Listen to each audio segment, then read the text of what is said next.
അടുത്തതിൻ്റെ factors നമ്മളിത് എടുക്കുന്ന ഈ സോഴ്സ് ഓഫ് ഫിനാൻസ് ഏതാണെന്ന് എടുക്കുന്നതിനുള്ള ഫാക്ടേഴ്സ് അഫക്റ്റ് ചെയ്യുന്ന കാര്യങ്ങൾ. ഒന്നാമതായിട്ട് കോസ്റ്റ്. ഇതിൻ്റെ കോസ്റ്റ് എടുക്കാനുള്ള കോസ്റ്റും കാര്യങ്ങളൊക്കെ ഏതാണ് കൂടുതൽ കിട്ടുന്നത്, അതിൻ്റെ ഏതാണ് കോസ്റ്റ് എന്ന് വെച്ചാൽ ഉണ്ടാകുന്ന അതിനകത്തുള്ള ചിലവുകൾ കാര്യങ്ങളെക്കുറിച്ചാണ് കോസ്റ്റ് എന്ന് പറയുന്നത്. Certain expense that occurred during the choosing of the source of fund എന്നാണ് ഉദ്ദേശിക്കുന്നത്. കോസ്റ്റ് അപ്പോൾ ഏതിനായിരിക്കും കുറവ്, അതുകൊണ്ടൊക്കെ നമ്മൾ അതിനെ യൂസ് ചെയ്യാൻ ഒന്നാമതായിട്ട് നോക്കുക. രണ്ടാമത്തത് financial strength and stability of operation. Financial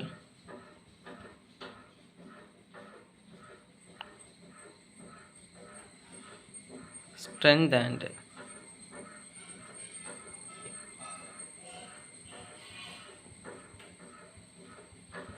stability of operations. Financial strength, അതിൻ്റെ ഓപ്പറേഷൻ്റെ സ്റ്റെബിലിറ്റി, ആ ഓർഗനൈസേഷൻ ഫിനാൻഷ്യൽ സ്ട്രെങ്ത് അനുസരിച്ചും അതിൻ്റെ സ്റ്റെബിലിറ്റി. ഇപ്പം കൂടുതൽ സ്ട്രെങ്ത് ഉള്ളതാണെങ്കിൽ അതിന് കൂടുതൽ ഡെപ്റ്റ് എടുക്കേണ്ട ആവശ്യമൊന്നുമില്ല, അത് ഷെയർസ് ഇഷ്യൂ ചെയ്തൊക്കെ ചെയ്തോളും. അതുകൊണ്ട് ഫിനാൻഷ്യലി സ്ട്രെങ്ത് കുറവാണ്, ഡെപ്റ്റൊക്കെ ലോണൊക്കെ എടുക്കേണ്ടി വരും. അല്ലെങ്കിൽ ചിലപ്പം തിരിച്ചും സംഭവിക്കാം. ഫിനാൻഷ്യലി സ്റ്റേബിൾ ആണ്, അതുകൊണ്ട് തന്നെ വേണമെങ്കിൽ കുറച്ച് ലോണൊക്കെ എടുത്താലും തിരിച്ചടയ്ക്കാൻ സാധിക്കുമെന്ന് പറഞ്ഞ് ലോൺ വേണമെങ്കിൽ എടുക്കാം. അല്ലെങ്കിൽ ഇപ്പോൾ ഇഷ്യൂ ചെയ്യേണ്ട ആവശ്യമൊന്നും, ഷെയർ ഇഷ്യൂ ചെയ്യേണ്ട ആവശ്യമൊന്നുമില്ല. അങ്ങനെയുള്ള അതിൻ്റെ ഓപ്പറേഷൻ്റെ സ്റ്റെബിലിറ്റിയൊക്കെ അനുസരിച്ച് അത് ചൂസ് ചെയ്യുന്ന സോഴ്സ് ഓഫ് ഫണ്ടും വ്യത്യസ്തമാകും. മൂന്നാമതായിട്ട് form of the organisation and legal status.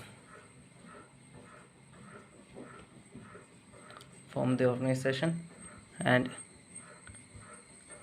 legal status.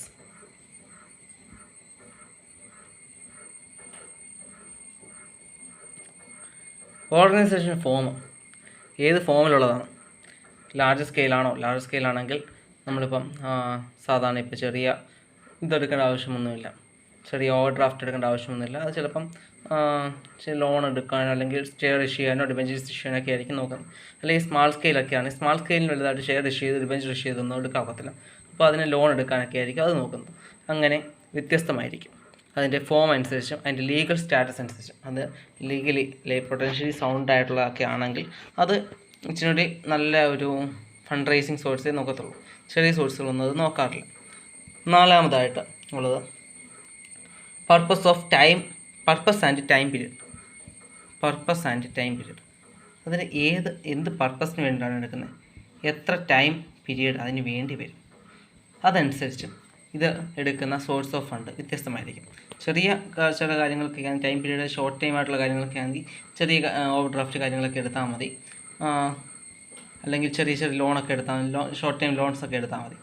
Long time പീരീഡിലേക്ക് വേണമെങ്കിൽ ചിലപ്പം ഇൻവെസ്റ്റ്മെൻ്റ് ആയിട്ടോ അല്ലെങ്കിൽ ഷെയറുകളായിട്ടോ ഡിബഞ്ചറുകളായിട്ടോ ഒക്കെ ബോൺസുകളായിട്ടൊക്കെ എടുക്കേണ്ടി വരും.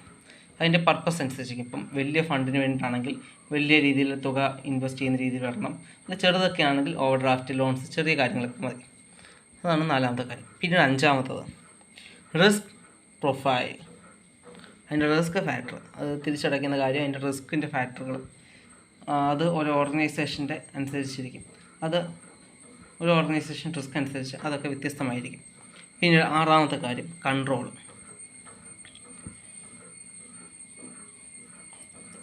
അതിൻ്റെ ഓണേഴ്സിൻ്റെ പവറിൽ control and power of the owners on the management of the firm അനുസരിച്ച് അതിൻ്റെ കൺട്രോളിൻ്റെ കാര്യങ്ങളൊക്കെ ഇരിക്കുന്നത്.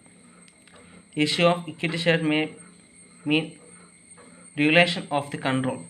ഇപ്പോൾ ചിലപ്പോൾ ഈക്വിറ്റി ഷെയർസൊക്കെയാണ് ഇഷ്യൂ ചെയ്ത് ഫണ്ട് റൈസ് ചെയ്യുന്നതെങ്കിൽ അതിനകത്ത് അവരുടെ അധികാര പരിധി, വോട്ടിംഗ് റൈറ്റിനകത്ത് ചിലർക്ക് ചില അധികാരങ്ങൾ കൂടുതലൊക്കെ കിട്ടും. കൂടുതൽ ഷെയറൊക്കെ ഇഷ്യൂ ചെയ്യുമ്പോൾ കൂടുതൽ പേര് പർച്ചേസ് ചെയ്യുകയാണെങ്കിൽ അവർക്കൊക്കെ കൂടുതൽ അധികാരം കിട്ടും. അങ്ങനെ കമ്പനിയുടെ മാനേജ്മെൻറ്റ് ഓണർഷിപ്പിനെയൊക്കെ അത് ബാധിക്കുന്നുണ്ട്. അത് കൺട്രോൾ ചെയ്യാൻ കൂടുതൽ ആൾക്കാരൊക്കെ ഉണ്ടാവുകയൊക്കെ ചെയ്യും. അപ്പോൾ മാനേജേഴ്സിന് അത് കൺട്രോളുകളൊക്കെ അവരുടെ കൺട്രോളിൽ നിൽക്കുന്നതല്ല, കുറച്ചും കൂടി വ്യത്യസ്തമായിരിക്കും. എന്ന് വെച്ചാൽ പല ആൾക്കാർ കൺട്രോൾ ചെയ്യാൻ കാണും. ഈ ഫണ്ട് ഷെയർ മേടിക്കുന്ന ഇക്വിറ്റി ഷെയർസ് മേടിക്കുന്നതനുസരിച്ച് മാനേജ്മെൻറ്റിലെ ആൾക്കാരൊക്കെ വ്യത്യസ്തമായി അതിൻ്റെ വോട്ടിംഗ് റൈറ്റ്സ് ഒക്കെ വരികയൊക്കെ ചെയ്യും. പിന്നീട് അടുത്തത് എഫക്റ്റ് ഓഫ് ക്രെഡിറ്റ് വർത്ത്ലെസ്. അതിനകത്തെ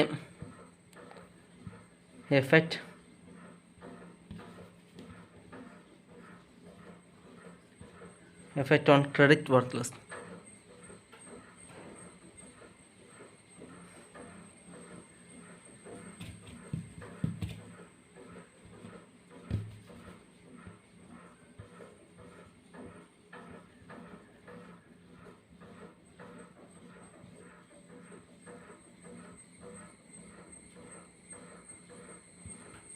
എന്ന് പറയുന്നത് നമുക്കിപ്പം അതിൻ്റെ ക്രെഡിറ്റിൻ്റെ കാര്യങ്ങളൊക്കെ അതിന് മാർക്കറ്റിൽ അതിനെ എഫക്റ്റ് ചെയ്യുന്ന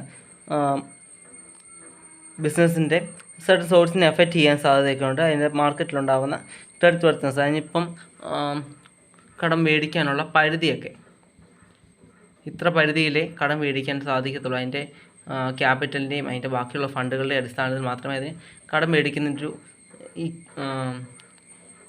ലിമിറ്റൊക്കെ ഉണ്ട്. എന്ന് വെച്ചാൽ നമ്മൾ നേരത്തെ അക്കൗണ്ടിങ്ങിനകത്ത് ആദ്യമേ ഉള്ളത് കണക്ക്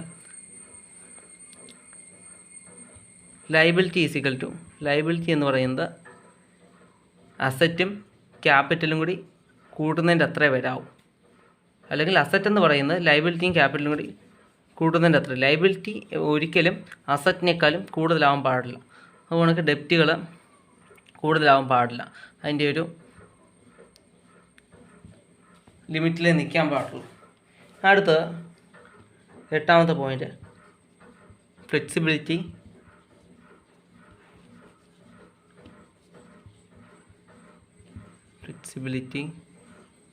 ആൻഡ് ഈസ്.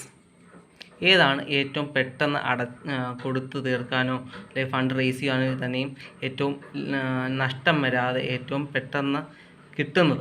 പെട്ടെന്ന് കിട്ടുന്നത് ഏറ്റവും ഫ്ലെക്സിബിളായിട്ട് യൂസ് ചെയ്യാൻ പറ്റുന്നത്, ഏറ്റവും ഫ്ലെക്സിബിളായിട്ട് നമുക്ക് അങ്ങോട്ടും ഇങ്ങോട്ടും എല്ലാം മറിച്ചിട്ട് യൂസ് ചെയ്യാൻ പറ്റുന്നത് ഏതാണ് എന്നത് ആശ്രയിച്ച് ഫണ്ട് റേസ് ചെയ്യാനുള്ള സോഴ്സ് വ്യത്യസ്തമാകും. Last point tax benefit.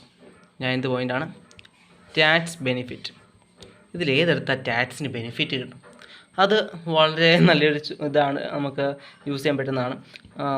Tax കുറയ്ക്കാൻ വേണ്ടി നമുക്കിപ്പം ലോൺ എടുക്കുകയാണെങ്കിൽ അത്ര ലോണിൻ്റെ ടാക്സ് നമുക്ക് ലോൺ ടാക്സ് ഒക്കെ നമുക്ക് കുറഞ്ഞു വരും.